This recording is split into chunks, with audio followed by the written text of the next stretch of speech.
Greetings, Andy here again, and this is I'm going to do this as a three-parter, and I'll explain why. So I'm calling this 10 Gateway Albums. So these are albums which got me into one of my favourite bands, and I couldn't keep it down to a handful of numbers. So I'm going to take 10 albums and bands from the 70s, another 10 from the 90s, and then finish up with 10 from the current century.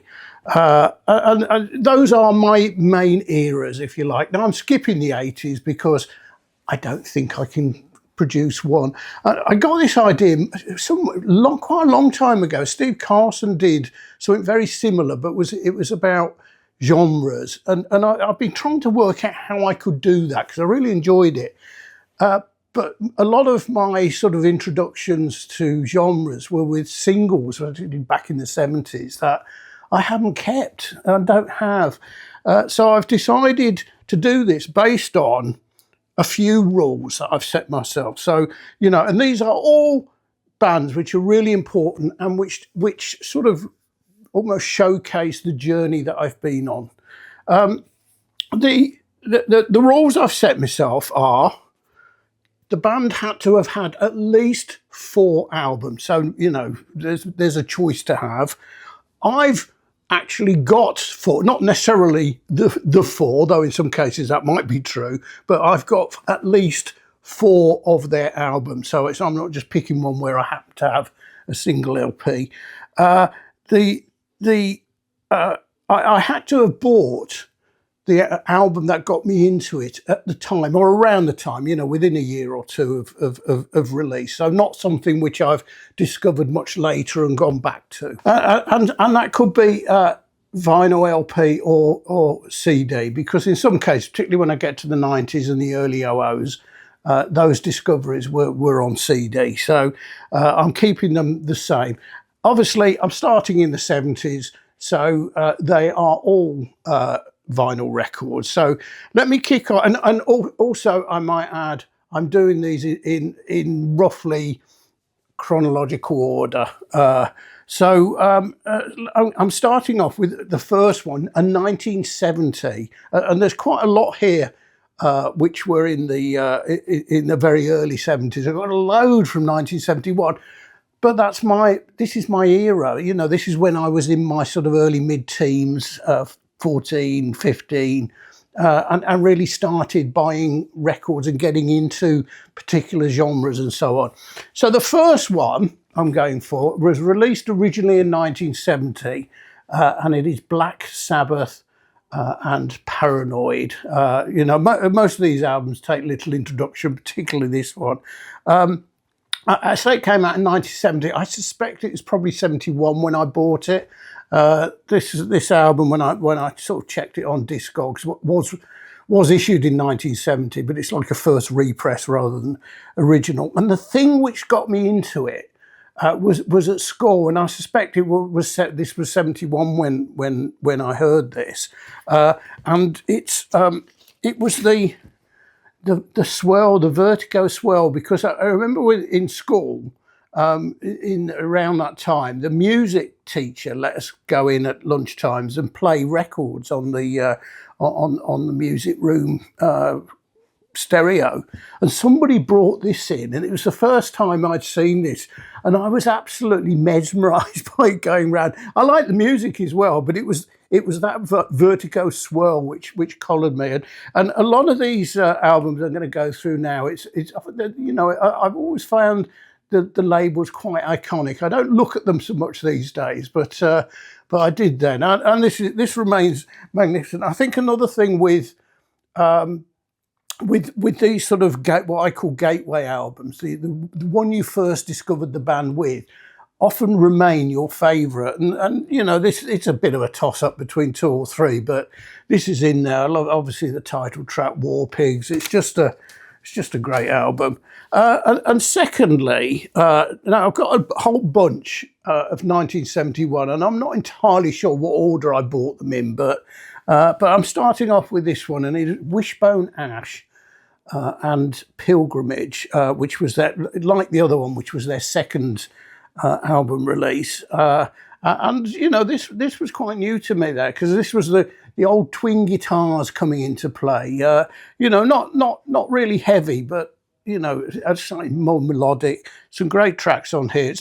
And this isn't my favourite album of theirs by any means. It's probably out of the first four my least favourite, but it was the one which got me into it.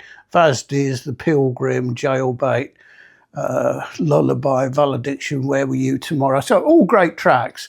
And I actually rebought, I think this is my original, but it was so badly scratched from overplaying at the time that I actually rebought this on Discogs, a subsequent reissue, because I couldn't play it and I thought I wanted to. So, and this was released on the MCA label originally. Now, really, another really iconic one, and another one which has just been played to death on my stereo in my room when I was a kid, and that is my introduction to Pink Floyd, and that is Meddle.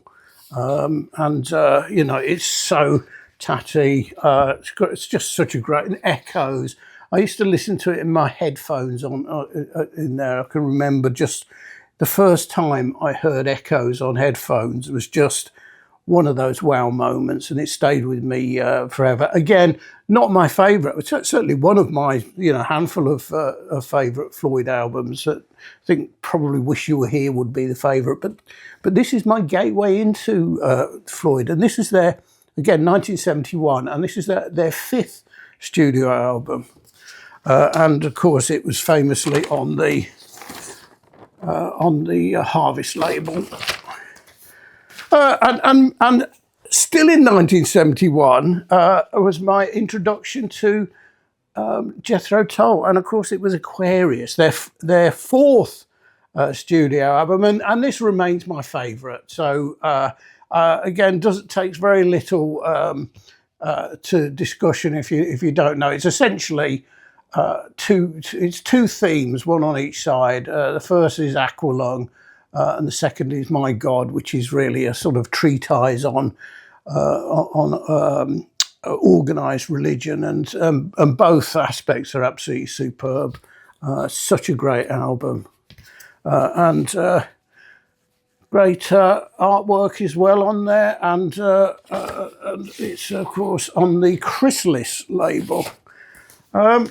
So, still in 1971, and another of my absolute lifetime favourite bands, Genesis. And this isn't actually the first album I heard of theirs. The first was Trespass, which I think came out the year before. But this is the first one I bought, and it is Genesis, obviously, and Nursery Cryme. And I liked this. I got a feeling I might have bought this in 72, but as I say, it's sort of like within a year or two of them.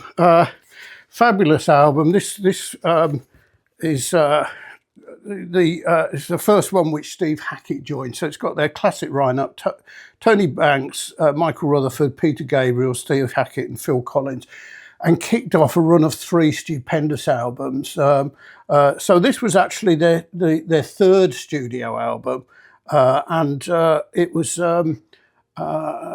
it's just got such a great tracks on there. Harold the Barrel I absolutely adore. When we moved into this house a long time ago, we got a water butt on the front drive, which was an old whiskey barrel, huge thing, proper massive barrel, and I wanted a stencil Harold in big letters on the barrel, but I was banned by my wife. But it's great. The music box, Fountain of Salamicus, The Return of the Giant Hogweed, and of course the classic musical box. So absolutely superb album. Foxtrot followed, and Selling England by the Pound. And actually, this isn't my favourite. Foxtrot's my favourite, but this was my introduction to them, and remains one of my top one. And of course, is on the famous Charisma label. And we're still in 1971, and we're still in the world of prog, and it's Yes.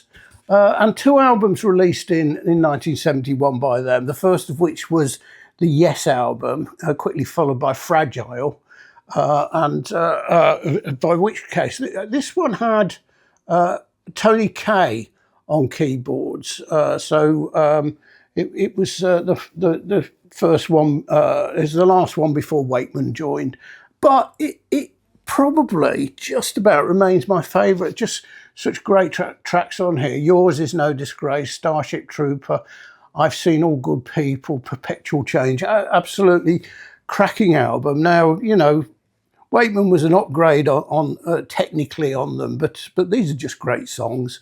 Absolutely love it. Of course, it is on the Atlantic label. So that was my run of 1971. So it was such a formative period for me, and these, you know, these albums have shaped my taste, you know, to the current day. And that's the case with all of these records I'm going to go through. They're ones which have shaped me in one way or the other through the eras. So we're now into the mid-70s in 1974, and it was my introduction to Supertramp. And this is Cryme of the Century, and this is their third studio album. You know, it's a lot of people think least favourite because it's quite poppy, but that's how I sort of got into this. I was hearing Dreamer and Bloody Well Right on the radio and loved it, and bought the album, and it's a great album. Just 8 tracks on it, all reasonable length. Score, Bloody Well Right, Hide in Your Shell, Asylum, Dreamer, Rudy, If Everyone Was Listening, and of course the title track, Cryme of the Century. And it's a cracker, and that was released on the A&M label. Still in 1974, and still sort of, you know, let's sort of Supertramp, really a sort of proggy art rock, slightly less proggy, but still very art rock, 10cc. And this is their second album, Sheet Music. There was the first one I bought of them. You know, again, some great tracks. Again, quite on the quite poppy, but not, you know, not bubblegum pop. Wall Street Shuffle, The Worst Band in the World, Clockwork Creek, Silly Love, Somewhere in Hollywood, Baron Samedi, This Sacro Iliac and OFND, you know, superb album, and that was released on the UK label. Still in 74, not really art rock, but sort of ish. And I was a bit of a late comer to Be-Bop Deluxe, and it is their fourth album, I think. Yeah, fourth studio album, Sunburst Finish. You know, I just adore this record. It was the one, you know, again, I heard a couple of songs on the radio and loved them and went out and bought the album, and subsequently went and bought the earlier ones. But this was the one which I discovered them on, and you know, again, they have remained with me for the rest of my life. It's quite interesting, actually. All these albums are single album, no doubles here. Fair Exchange, Heavenly Home, Ships in the Night, Crying to the Sky, Sleep That Burns, Side 2, Beauty Secrets, Life in the Air Age, Like an Old Blues, Crystal Glazing, and the amazing Blazing Apostles. And, you know, it is all killer. Every single Be-Bop Deluxe album is an all killer. You know, there isn't a duff one. They have a perfect discography. Of course, this was another one released on the Harvest label. So my final one of this roundup, we're coming towards the end of the decade, and we're now in the post-punk period. And you're saying, well, what about punk?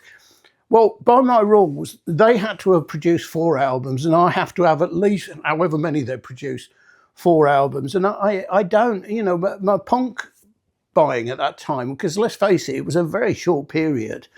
You know, it was a candle that burned bright, but not for very long. I just bought singles then. So, you know, I did go back and buy a few LPs later on, but at the time I didn't buy any punk LPs, so there aren't any. Probably the last two bands coming out of the 70s that I bought were the Police, and I'm not going to show the Police because they've got the sort of 4 albums. They're all great, and I've talked about them a lot. But the Jam, another one which has stayed with me with Weller, and this was their 3rd studio album, all mod cons, as I say, in '78. Another all killer. All mod cons, Mr. Clean, David Watts, the classic David Watts, Billy Hunt, and A-Bomb in Wardour Street, and of course finishes on the Magnificent Down in the Tube Station at midnight. Just a superb album, and it's on the, I don't know what label it is actually, but it's on the Polydor label, but it's a particular Jam sort of graphic on there. So that was it. I quite enjoyed thinking about this. So I've got the 90s broadly in mind, but I need to have a proper think about it. And then I'm going to, with the current century, I'm really going to struggle keeping it down to 10, but that's what I'm going to do. So next time, well, I'll do these over the next couple of months, but the next one will be the 90s, and it will be 10 from them. Again, bit of variety, and all really important to the development of my musical taste. So I hope you enjoyed that. Thanks for watching. Till next time. Cheers.